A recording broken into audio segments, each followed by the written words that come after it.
Olá, irmãos, que a graça e a paz do Senhor Jesus Cristo esteja com cada um de vocês.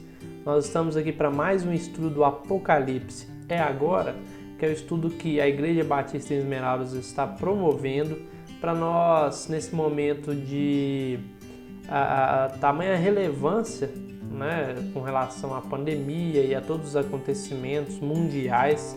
É importante a gente também neste momento voltar-se à palavra de Deus, e nada melhor do que o livro de Apocalipse, o único livro profético da Bíblia no Novo Testamento, que traz para a gente uma noção, um entendimento da obra de Deus nos últimos dias, né? Para que nós não sejamos enganados por nenhuma heresia, por nenhuma mentira, mas sejamos sempre sendo orientados através da palavra de Deus. E hoje nós estaremos estudando o capítulo 4, estudamos aí já os 3 primeiros capítulos, estudamos cada uma das cartas às igrejas, essa introdução do autor dessa carta, e agora a gente vai começar aí o capítulo 4, e muito interessante a mensagem à igreja a partir de agora, porque a mensagem específica para as igrejas, das cartas às 7 igrejas, ela obviamente ela é aplicável a nós, assim como ela foi aplicada especificamente para cada uma das igrejas, mas a partir de agora, na verdade, a carta ao Apocalipse é uma mensagem bem direta a todas as igrejas, beleza? Então, como sempre, vamos ler primeiramente a palavra de Deus. Espero que você esteja aí com sua Bíblia, ou pode acompanhar na tela aqui. Faça a sua oração, pede a Deus para que Ele possa iluminar a sua mente nesse estudo, para que realmente seja a voz dEle a falar no coração de cada um, tá bom? Vamos lá, Apocalipse capítulo 4, versículos 1 ao 11, né, o capítulo inteiro, é escrito o seguinte: Depois dessas coisas olhei, e diante de mim estava uma porta aberta no céu. A voz que eu tinha ouvido no princípio, falando comigo como trombeta, disse: Suba para cá, e lhe mostrarei o que deve acontecer depois dessas coisas.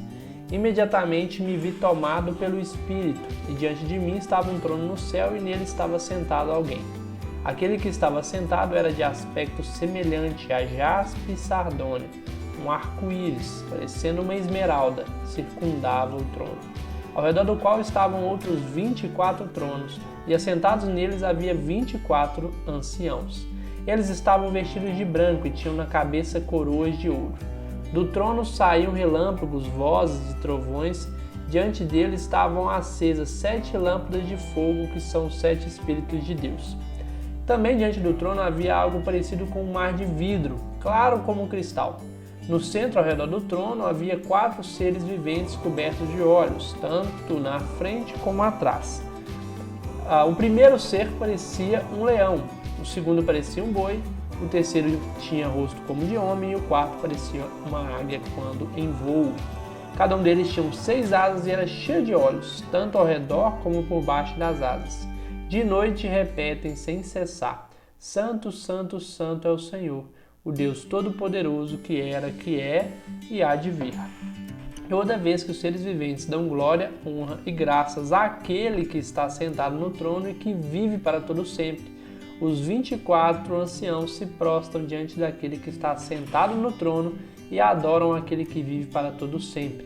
Eles lançam as suas coroas diante do trono e dizem: Tu, Senhor e Deus nosso, és digno de receber a glória, a honra e o poder, porque criaste todas as coisas e por tua vontade elas existem e foram criadas.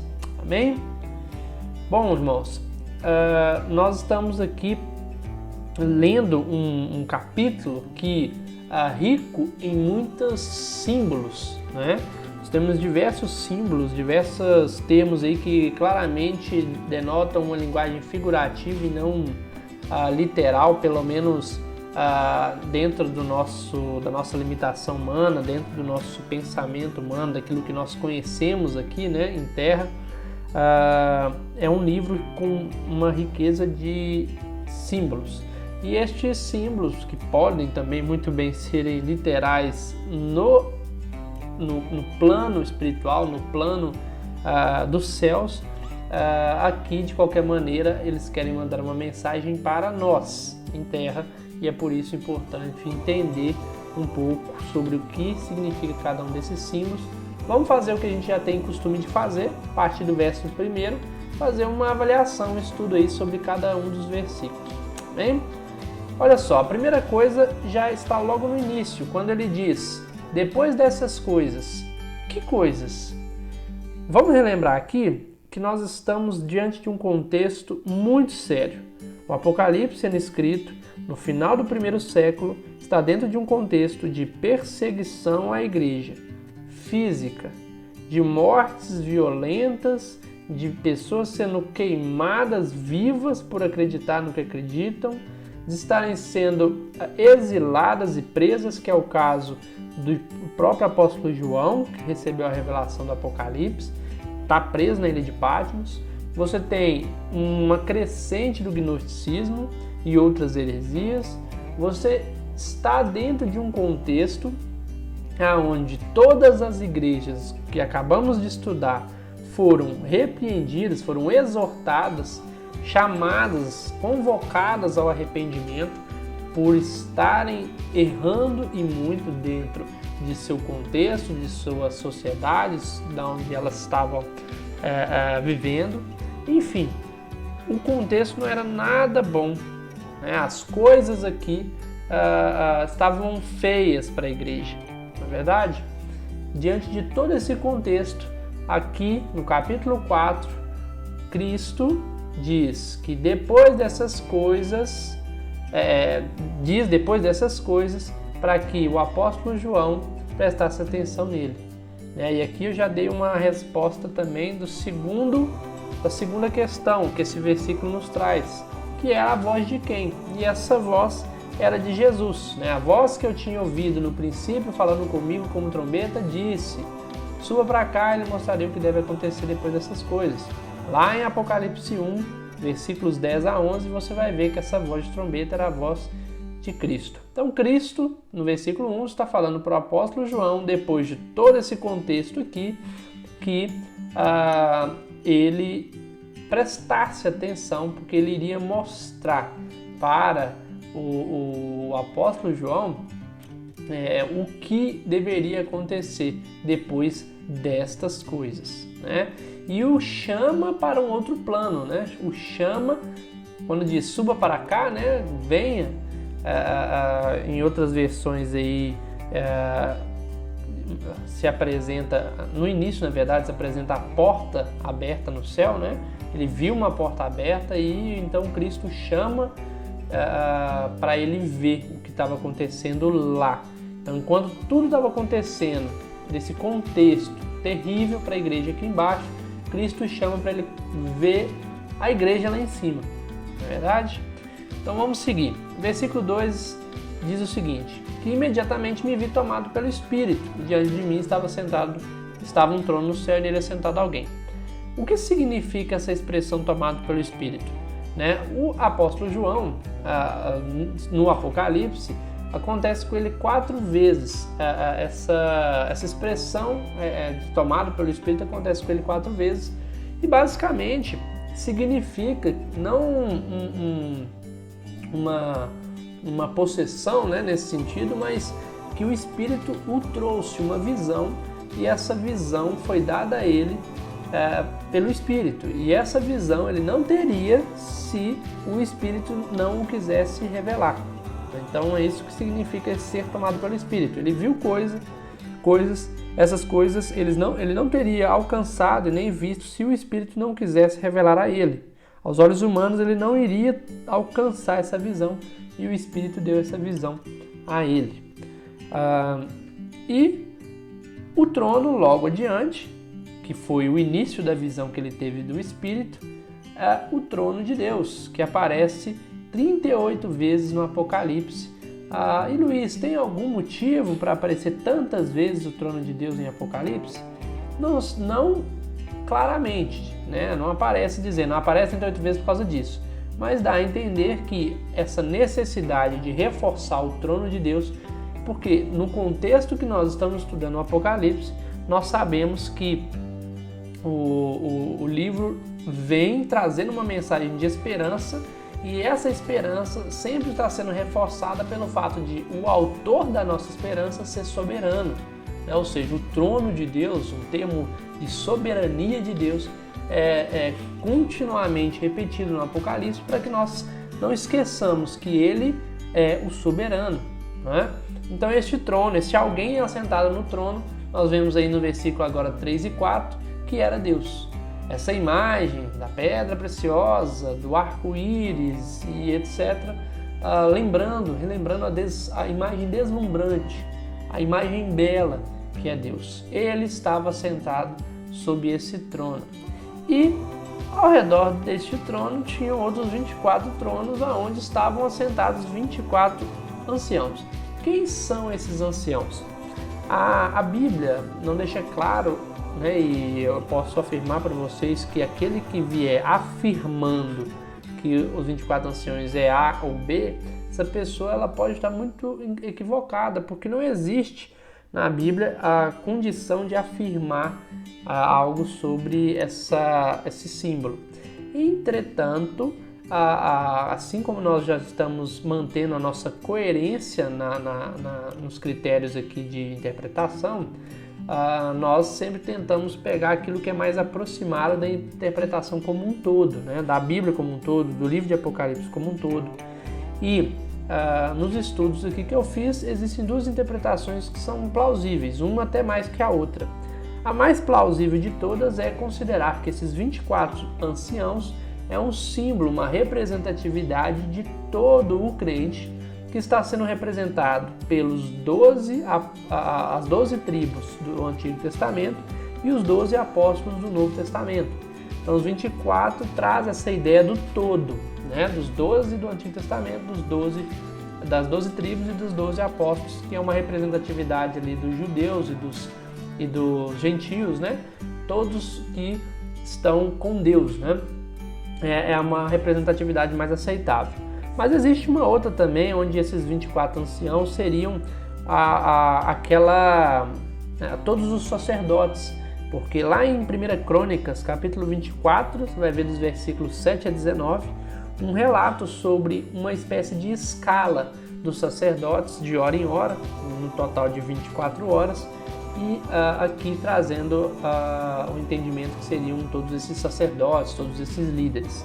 Mas de qualquer maneira é uma visão que traz uma ideia de todo e também que traz uma ideia de que esses anciãos são totalmente, estão voltados, estão circulando, né, o Deus, o trono principal, o trono de Deus. Ok?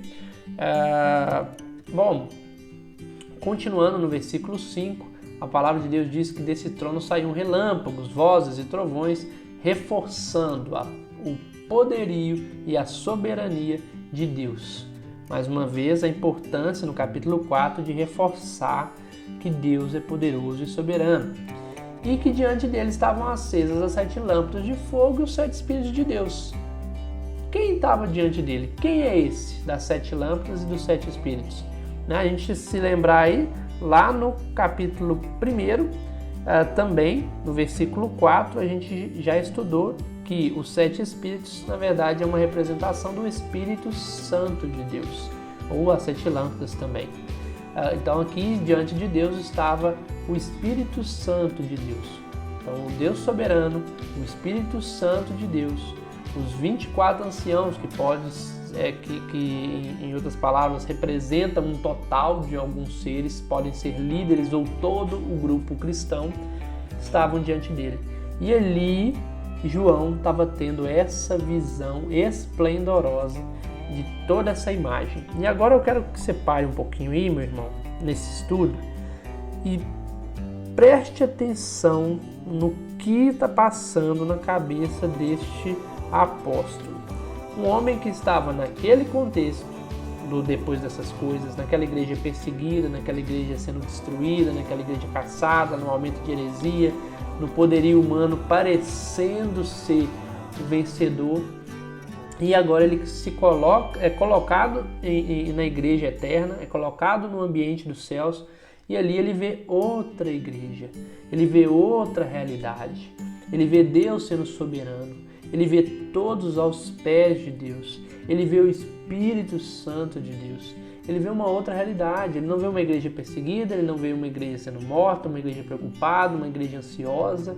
O que ele está vendo é uma visão que entra em contradição com os seus medos e anseios terrenos, ok?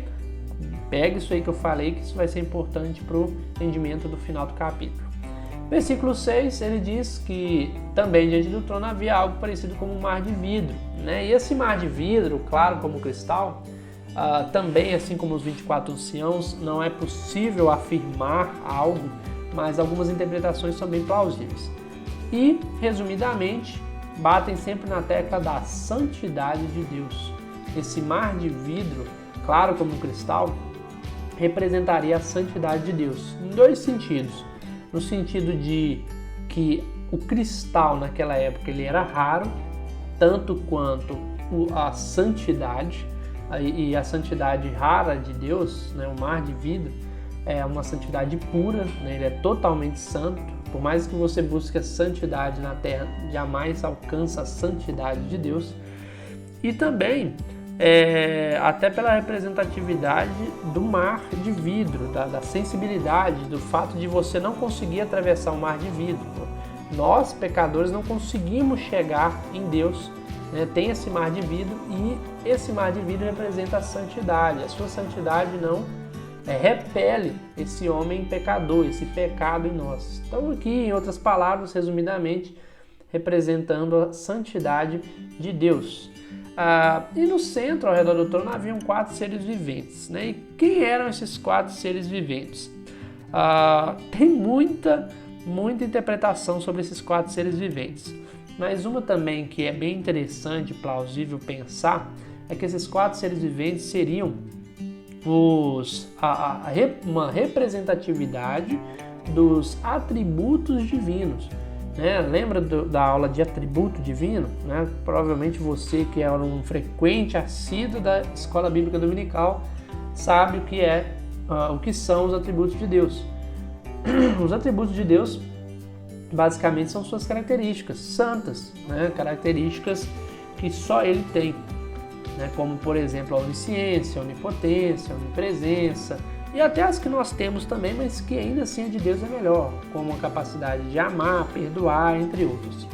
Então os seres viventes seriam uma representatividade disso.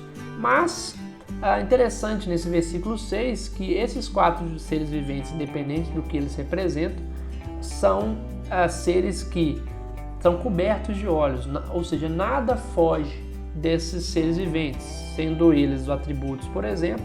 Nada foge dos atributos de Deus. Os atributos de Deus alcançam todos e tudo, né? Porque Ele tem olhos em volta dele todo. Né? Verso 7 ainda sobre os seres viventes diz agora especificamente sobre cada um deles. E é interessante que essa passagem é similar à visão de Ezequiel.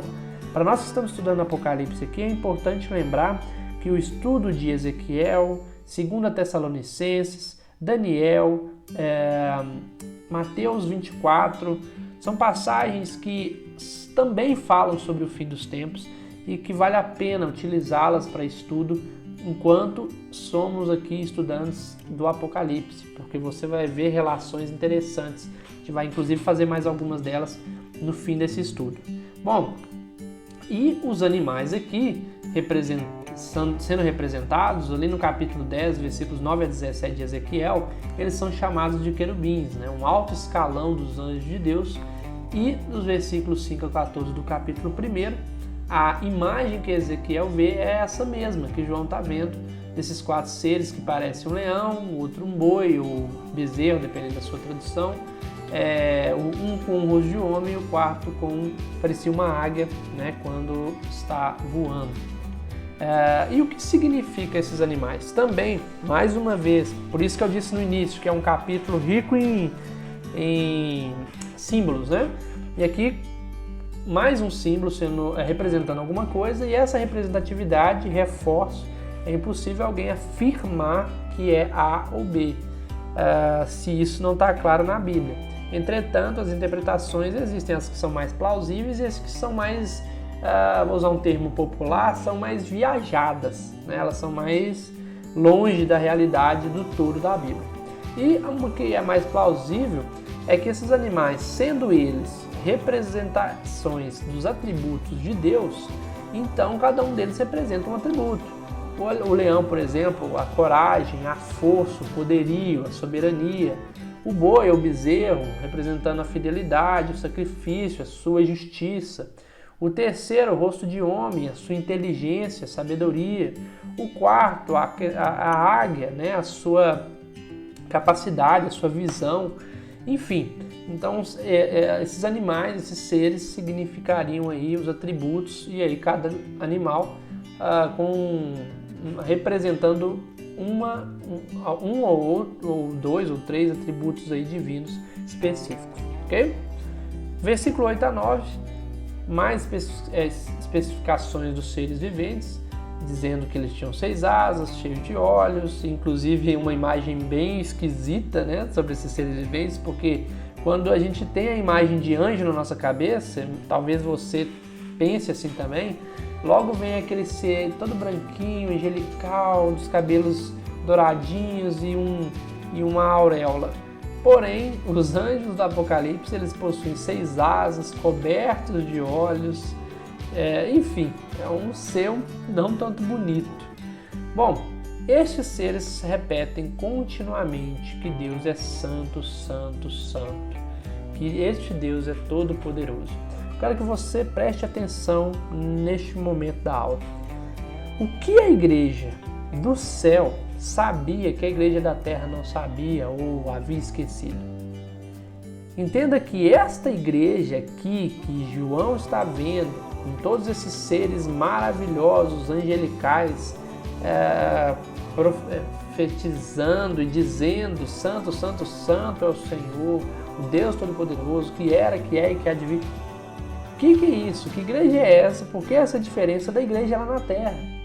A igreja que estava sucumbindo nas mãos do imperador, a igreja que estava sucumbindo pela perseguição romana, a igreja que estava sucumbindo a heresias que estavam ganhando destaque, né? O que uma igreja tem de diferente da outra? O que uma sabia e por isso não era acometia a ela o medo, né? a dor, a luta que a igreja da terra estava passando. E a primeira coisa que a gente pode sacar dessas referências que lemos e desses versículos 8 e 9 é que eles conhecem, eles entendem, eles sabem da santidade e soberania de Deus. Não importa, igreja, o que você está passando, não importa o que a igreja como um todo está passando, o olhar deve ser focado em Deus, porque Ele é santo, ou seja, Ele não vai mentir, Ele não vai pecar, Ele não vai deixar de cumprir o que prometeu. E Ele é soberano, Ele não pode deixar de cumprir o que prometeu porque Ele é santo e soberano, ou seja, não vai haver nada nesse mundo ou fora dele que impeça Deus de fazer o que Ele queira fazer. E ao mesmo tempo, nem Ele próprio, porque Ele é santo. Então Ele mantém a sua palavra, Ele mantém a sua verdade. E esta igreja dos céus tem a consciência disso. A igreja que João está vendo tem entendimento disso. E aí ele começa a ficar esperto com a visão que Cristo estava querendo passar para ele. De que aquela igreja sofrendo lá embaixo é uma igreja que ele não está entendendo por que ela está sofrendo, porque a igreja tem Deus ao seu lado, e Deus ao seu lado é todo poderoso. Ele é acima do tempo, Ele é acima de todas as coisas. Então não existe nada que impeça Deus de fazer o que Ele tem que fazer, o que Ele quer fazer na hora que Ele quer fazer. Então isso é uma mensagem forte do capítulo 4 do Apocalipse. Nos versos 10 e 11 ele dá continuidade. E a segunda coisa que nós sacamos aqui do entendimento dessa igreja dos céus, comparando com a igreja da terra, é que eles sabem também que este Deus criou todas as coisas e criou todas as coisas do nada. Eu vi o pastor Ed Renekiewicz fazendo um estudo sobre este capítulo na Igreja Batista na Água Branca, São Paulo, e ele faz uma analogia muito interessante. Ele faz o seguinte, ele mostra que Deus, ao criar todas as coisas, ele pega um nada e cria alguma coisa. Fala, nada, fala comigo. Ou nada, levanta. Nada, ele começa a dar forma a esse nada. Ele dá cabeça, dá braços, dá perna, dá tronco, da capacidade de pensar, da capacidade de produzir, da força, ele pode andar, ele pode trabalhar. Só que esse nada que somos nós, ele começa a achar que é alguma coisa. E no meio da terra de nadas, alguns nadas começam a achar que são mais do que outros. Né? O próprio pastor lá cita, existem os nadões e os nadinhos, né? E aqui nesse momento, os nadões, o imperador e todo o seu exército, e todo o seu poderio bélico e toda a sua força, acha que é alguma coisa. Mas para Deus, João está vendo que ele é um nada, assim como João é nada, assim como os discípulos, o pobre, o sofredor, o mais subjugado dos nadas, ele é do mesmo jeito que aquele nada que acha que é alguma coisa. Todos são nada perante Deus. Todos são nada perante aquele que é. Ele é e nós não somos. Essa é a grande sacada do capítulo 4. Mostrar que Deus é o Senhor da história, que Ele tem domínio sobre todas as coisas. Pela vontade dEle, as coisas existem e foram criadas. Quem é a pandemia? Quem é a doença perto de Deus? Ela não é nada. Quem é o que morre por ela? Quem é aquele que sobrevive a ela? Nada. Tudo sucumbe nas mãos daquele que é. Tudo é nada, próximo daquele que é. O Senhor é, nós não somos, Ele é. Isso é sacada do capítulo 4.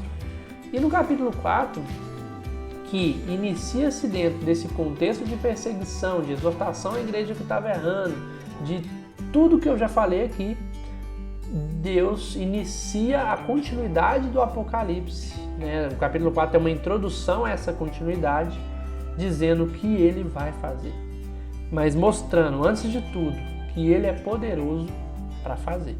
Tudo que nós vamos estudar a partir daqui para frente, ele é, e ele tem a capacidade, o poder para fazer. Deus, ele não existe, Deus é. Nessa sociedade que rotula tudo, que tenta dar nome a tudo, Deus é. E eu gostaria que você nesse momento pudesse também acompanhar comigo a leitura dessas passagens que nós vamos ler. Por exemplo, a de Salmo 97. Daniel, Gênesis, Romanos, vamos começar pelo livro de Salmos.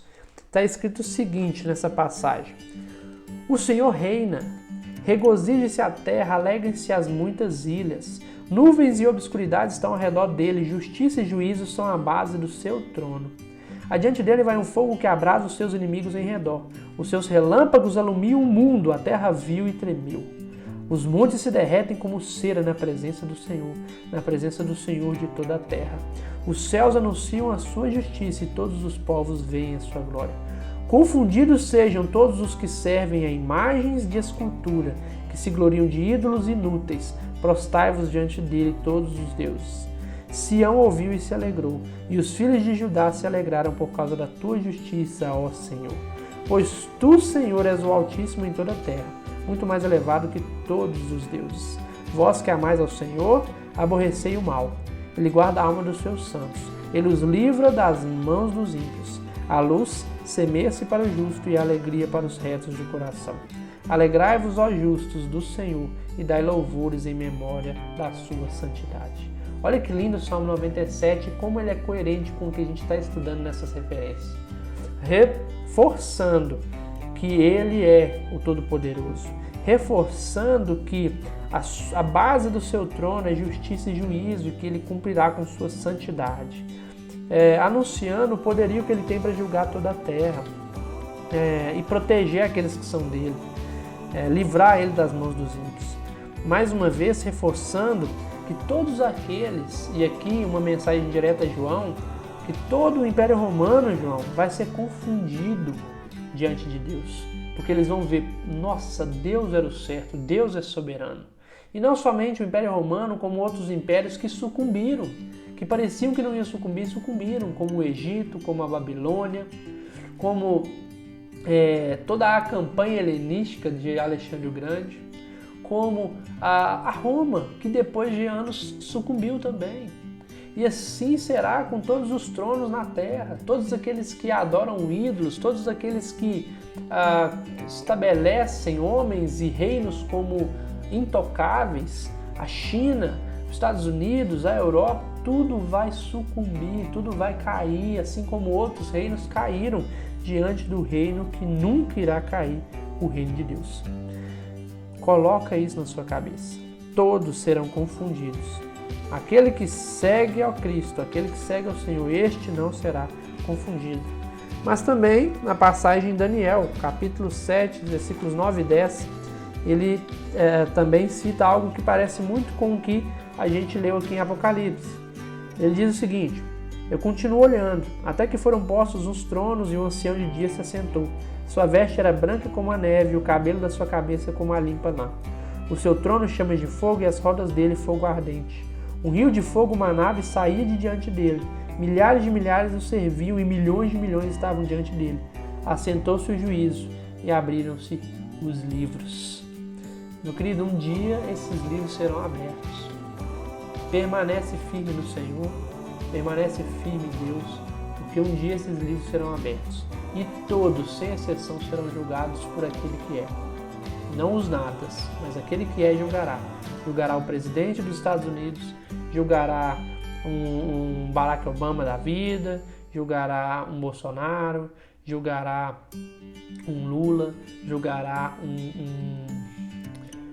líderes de toda a Europa, de toda a história, julgará Alexandre o Grande, julgará os imperadores romanos, julgará todos. Deus será o juiz e todos têm que se curvar à sua grandiosidade. Chegará o dia que ele abrirá os livros. E olha que interessante, a efeito de curiosidade, mas que é totalmente relevante ao que nós estamos estudando nesse capítulo 4, o que está escrito em Gênesis, capítulo 15. Lá no início da Bíblia, tem um momento que Abraão ele está falando com Deus e Deus está relembrando ele que o filho da promessa ainda iria nascer de uma semente de Abraão e com Sara.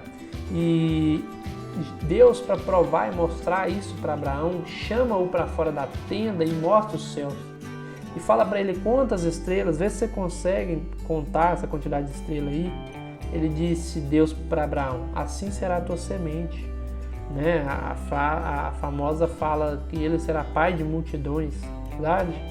E a palavra de Deus diz que Abraão creu naquilo. E Abraão, naquele momento daquela revelação, ele estava em um local, em uma terra. E essa terra, Deus fala com ele que ele sairia dali, ele iria ser peregrino e o seu povo, a sua semente seria peregrino em uma outra terra durante 400 anos, mas que depois ele voltaria para onde ele estava. E aí a gente sabe que é a história do povo judeu, que vai para o Egito e fica ali subjugado, depois ainda anda peregrino no deserto 40 anos para depois chegar de fato na terra de Canaã, a terra que manda leite e mel, a terra prometida, e essa terra onde inclusive naquele momento Abraão estava. Só que Deus fala algo nesse capítulo 15, no verso 16, que é interessante. Ele fala o seguinte: e a quarta geração tornará para cá, porque a medida da injustiça dos amorreus não está ainda cheia. Você já parou para refletir sobre essa referência? Para reforçar que tem o mesmo sentido, né, no livro de Romanos, capítulo 2, Paulo, fazendo aquele lindo discurso sobre o Evangelho aos gentios, ele cita a partir do verso 3 o seguinte: e tu, ó homem, que julgas os que fazem tais coisas, cuidas que fazendo-as tu escaparás ao juízo de Deus? Ou desprezas as tuas riquezas da sua benignidade, paciência e longanimidade, ignorando que a benignidade de Deus te leva ao arrependimento? Mas segundo a tua dureza e teu coração impenitente, Tesouras ira para ti no dia da ira e da manifestação do juízo de Deus, o qual recompensará cada um segundo as suas obras, a saber a vida eterna aos que com perseverança em fazer o bem procuram glória e honra e incorrupção, mas indignação e ira aos que são contenciosos e desobedientes à verdade e obedientes à iniquidade. Eu pego essas referências e gosto de pensar e de lembrar que ali, por exemplo, em Gênesis 15, Deus poderia muito bem estabelecer o seu povo já em Canaã. Abraão já estava em Canaã, mas Deus ele tem domínio e controle da história. E ao mesmo tempo que ele guardava o seu povo ali com a descendência de Abraão, ele dava oportunidade para o povo que já morava ali se arrepender. Porém, eles não se arrependeram. E aí chegou o dia que o povo voltou e tomou aquela terra. A medida da maldade, que foi o termo utilizado ali, ainda não chegou no patamar onde Deus poderia cumprir com a sua justiça. E em Romanos, que a gente acabou de ler, em outras palavras, ele diz assim: olha, você que está julgando aí, por acaso você acha que fazendo a mesma coisa que os outros, você vai escapar do juízo de Deus? Você está desprezando as riquezas da benignidade de Deus, a paciência, a longanimidade, esse tempo que Deus está te dando para você se arrepender. Você que está ouvindo esse estudo agora, talvez você esteja nessa fase, vivendo uma vida dupla, por exemplo, e achando que a impunidade, confundindo na verdade a benignidade de Deus e a paciência de Deus com impunidade, achando que Deus não está vendo, que Deus não vai julgar as suas obras ou a falta delas. E Deus está te chamando nesse período para arrependimento. Só que segundo o seu coração duro, a sua impenitência, você na verdade, ao ignorar a benignidade de Deus, está entesourando, está investindo, enriquecendo ira para você no dia da ira de Deus, no dia do juízo de Deus. E a justiça dele será plena, será perfeita.